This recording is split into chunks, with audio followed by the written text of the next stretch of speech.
আমরা আপনাদের সামনে কথা বলবো প্রিয় রাসূল সাল্লাল্লাহু আলাইহি ওয়াসাল্লাম খাতামুন নবিয়্যিন হওয়া তথা রাসূলুল্লাহ সাল্লাল্লাহু আলাইহি ওয়াসাল্লামের নবুয়ত এর মাধ্যমে নবুয়তি যে ধারাবাহিকতার পরিসমাপ্তি হওয়ার ব্যাপারে। প্রিয় দর্শক, আহলুস সুন্নাহ ওয়াল জামার আকীদা হলো আমাদের নবী মুহাম্মদুর রাসূলুল্লাহ সাল্লাল্লাহু আলাইহি ওয়াসাল্লামের শেষ নবী।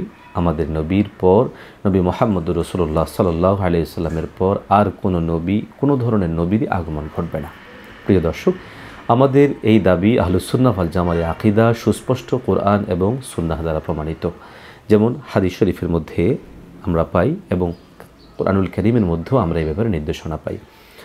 কোরআনুল কারীমের মধ্যে আল্লাহ সুবহানাহু ওয়া তাআলা সূরা আহজাবের মধ্যে বলেন, মা কানা মুহাম্মাদুন আবা আহাদিম মির রিজালিকুম ওয়ালাকির রাসূলুল্লাহি ওয়া খাতামান নাবিয়্যিন ওয়া কানাল্লাহু বিকুল্লি শাইইন আলিমা।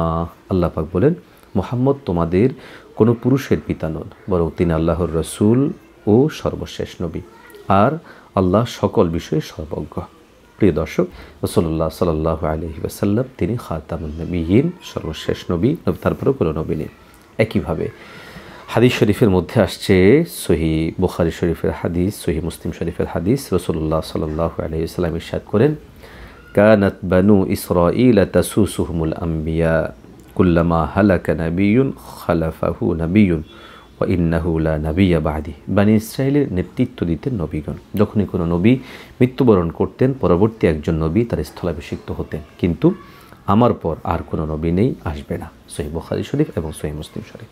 প্রিয় দর্শক, অপর হাদিসের মধ্যেও আসছে, রাসূলুল্লাহ সাল্লাল্লাহু আলাইহি ওয়াসাল্লাম লম্বা একটি হাদিসের মধ্যে বলেন, ইন্না মাসালি ওয়া মাসালাল আম্বিয়াই মিন ক্বাবলি, আমি এবং আমার পূর্বের যে সমস্ত নবীগণ আছেন তাদের উপমা হলো এমন, কামাসালি রাজুলিন বানা বাইতান ফাহসানাহু ওয়া আজমালাহু, একজন ব্যক্তি একটা ঘর বানালো, খুব সুন্দর করে বানালো, ইল্লা মাউদিআ লাবিনাতিন মিন জাওয়াতিন, কিন্তু সে একটি ইটের জায়গা, ইমারতটির একদিকে একটি ইটের জায়গা খালি রেখে দিল।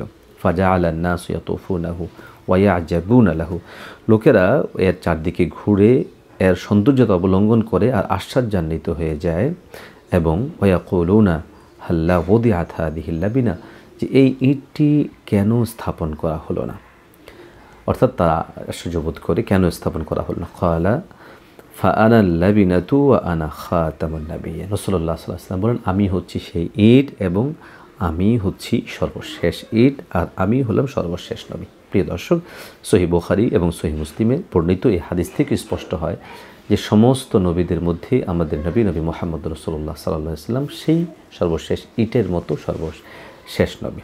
একইভাবে অপর হাদিসের মধ্যে আসছে, সুনান তিরমিজি শরীফের হাদিস, রাসূলুল্লাহ সাল্লাল্লাহু আলাইহি ওয়াসাল্লাম ইরশাদ করেন, ইন্নার রিসালাতা ওয়ান নবুওয়াতা ক্বাদ ইনকাতাআত ফালা রাসূলা বা'দি ওয়ালা নবী।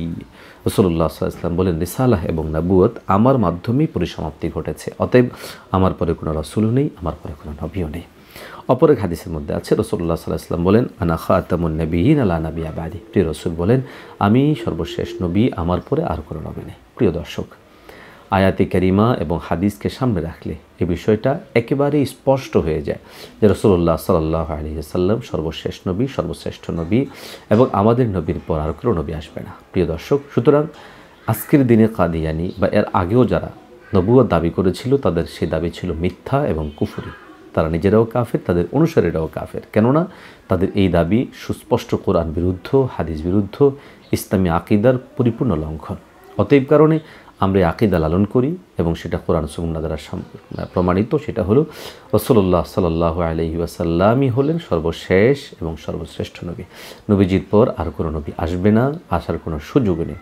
আল্লাহ আমাদেরকে বিশুদ্ধ আকীদা লালন করার তৌফিক দান করেন, যে কোনো ধরনের ভ্রান্তি বিচ্যুতি থেকে বাঁচার তৌফিক দান করেন, আমিন। আন-নূর টিভি, সত্য প্রকাশে অবিরাম পথ চলা।